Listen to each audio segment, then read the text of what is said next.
আমার দেশ পত্রিকার প্রতিবেদন।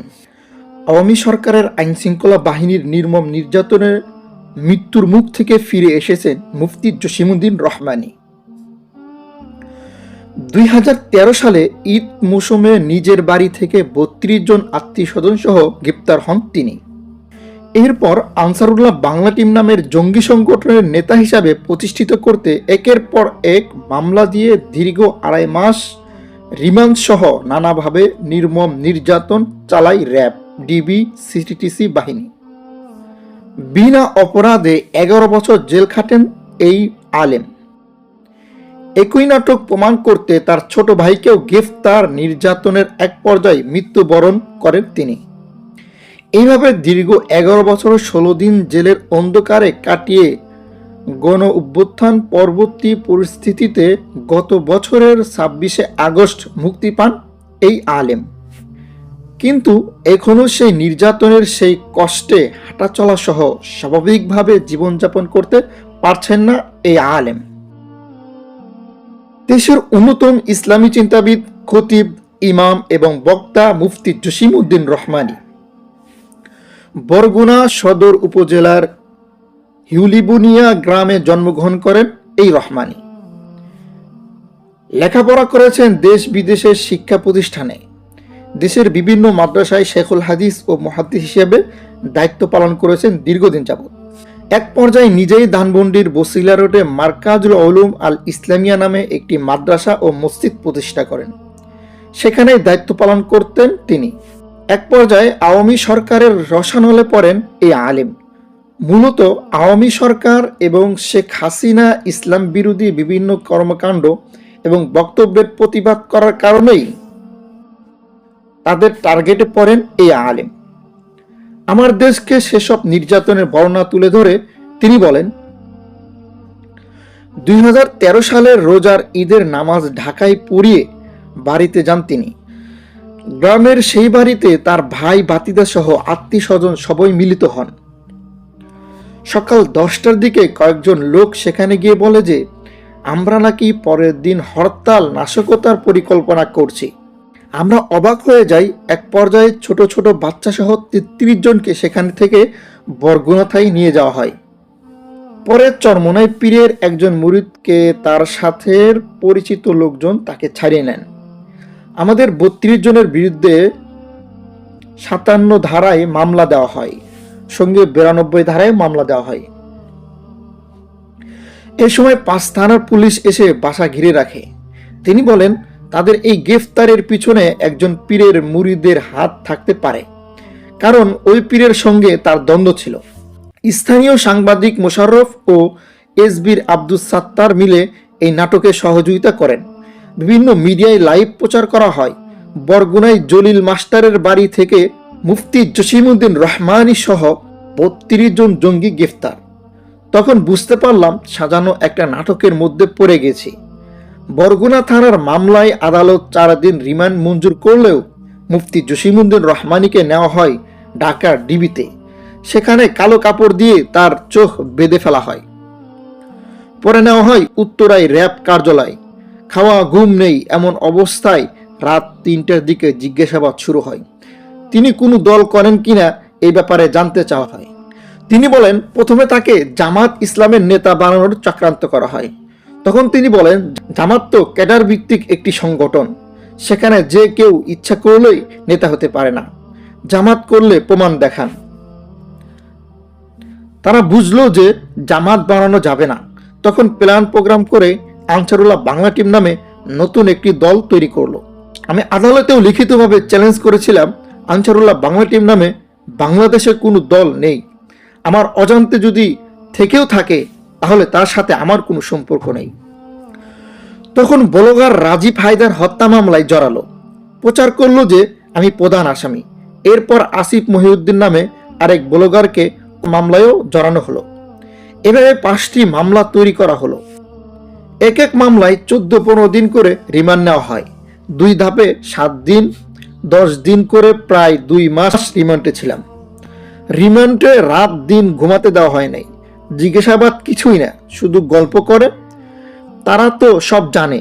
তারা উপহাস করত, আমরা তো সব জানি আপনি কোনো দল করেন না, কিন্তু আমরা একটা চারা লাগিয়েছি, বীজ বপন করেছি, আমরা আপনাকে অনেক বড় বানাবো।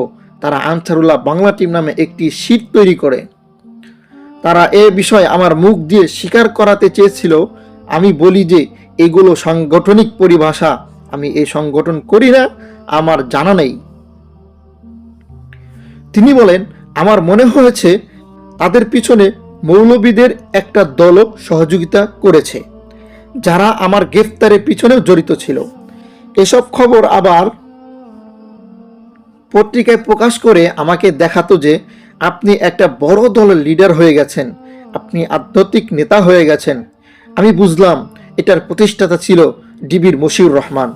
পরে সাইফুল ইসলাম নামে আরেকজন বদলি হয়ে আসেন ডিবিতে। তিনি আমাকে বিভিন্ন বিষয় জিজ্ঞাসা করেন। এক পর্যায়ে মেজর জিয়ার সঙ্গে সম্পৃক্ততার চেষ্টা করেন। আমি বলছিলাম তার নামও আমি জানি না, তাকে আমার ছাত্র বানানোর চেষ্টা করা হয়েছিল। এভাবে বড় চক্রান্ত ছিল, যদিও তার প্রমাণ করতে পারে নাই। এভাবে মামলার সংখ্যা বাড়তে থাকে মুফতি জসিমউদ্দিন রহমানীর, একই সঙ্গে বাড়ে রিমান্ডের সংখ্যাও। আমি আদালতে বলেছিলাম, আমার কোনো বক্তব্য কোনো বইয়ে আনসারুল্লাহ বাংলা টিমের কোনো নাম কোথাও আছে কি? খুঁজে দেখার ব্যবস্থা করেন। কেউ দল করলে তিনি তার বক্তব্য লেখায় আহ্বানে জানাবেন, এটাই স্বাভাবিক। আমাকে যদি বাংলা টিমের সঙ্গে জড়িত থাকার প্রমাণ করতে পারেন, তাহলে জেলে রাখার দরকার নেই। আদালতের সামনে কেন এনে তার মাথায় ফাঁসি দিয়ে ঝুলিয়ে রাখুন। আর প্রমাণ না করতে পারলে কি করবেন আপনি ভালো জানেন। রাজীব হত্যা মামলার বিচার চলতে চলতে 2015 সালে এটা রায় হয়। এ রায়ের পর্যবেক্ষণে লেখেন, এ মামলার আসামিরা, এমনকি জসিমউদ্দিন রহমানী, যাকে আনসারুল্লাহ বাংলা টিমের প্রধান হিসাবে প্রচার করা হয়েছে, মূলত রাষ্ট্রপক্ষ হয়তো তদন্ত করেনি অথবা প্রমাণ করতে ব্যর্থ হয়েছে। তারপরেও ওই হত্যায় উস্কানির বিবেচনায় 5 বছর সাজা দেওয়া হয়। এতে প্রমাণ করে যে ওই মামলার সঙ্গে আমার কোনো সম্পর্ক ছিল না। এই রায়ের পর বাকি কোনো মামলার বিচার আজ পর্যন্ত শুরু হয়নি। এরপর ব্লগার আসিফ মহিউদ্দিন হত্যায় নাটক সাজিয়ে মিথ্যা মামলায় আমাকে জড়ানো হয়। এভাবে ভুয়া মামলা দিয়ে আসামি বানানো হয়। মোহাম্মদপুর থানায় 2টি মামলা দেওয়া হয়। সেখানে একটি দোকানে অভিযানের নামে নাটক সাজিয়ে আমাকে সেখান থেকে গ্রেফতার মিথ্যা নাটক দেখানো হয়। দোকানের মালিক সাইফুল নামে আরেকজন পলাতক বলে জানায় ডিবি, অথচ পরে সেই ব্যক্তিকে ডিবিতে দেখা যায়। তাকে আসামি বা সাক্ষী কিছুই বানানো হয়নি, আসলে সে তাদেরই লোক। সম্ভবত ধানমন্ডির সেই যুবলীগ নেতার পরিচিত। তাদের উদ্দেশ্য ছিল আমাকে আটকে রাখা। পুরনো মামলায় জামিনের সম্ভাবনা থাকায় রাজীব হত্যা মামলা শেষ হওয়ার দিন পুলিশ গিয়ে নতুন আরেকটি মামলা দেয়। লেকহেড গ্রামের স্কুলের মালিকানা নিয়ে দ্বন্দ্ব ছিল। এটাকে ভিন্ন দিকে নিতে সাজায় যে এই স্কুলের মাধ্যমে জঙ্গিবাদ ঢোকানোই জড়িত মুফতি জসিমউদ্দিন রহমানী। ওই মামলায় আবার রিমান্ড নেওয়া হয়।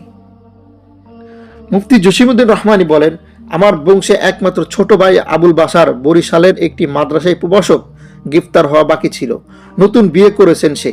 আমার মামলায় কাজে স্ত্রীকে নিয়ে একদিন ঢাকায় আসার পথে সদরঘাটে নামতেই তাকে কালো গাড়িতে নেওয়া হয়। তার স্ত্রীকে সোজা বরিশালে যেতে বলা হয়। 6 মাস পর্যন্ত ভাইয়ের কোনো খোঁজ ছিল না। ঢাকায় জিডি করতে গেলে তা নেওয়া হয়নি। পরে বরিশালে জিডি করে তার স্ত্রী।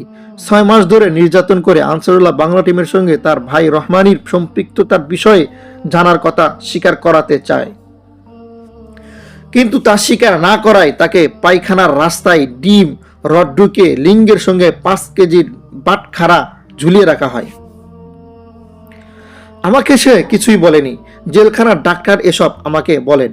এক পর্যায়ে সে মারা যায়, কিন্তু সে কথাও আমাকে জানায়নি, দেখতেও দেওয়া হয়নি।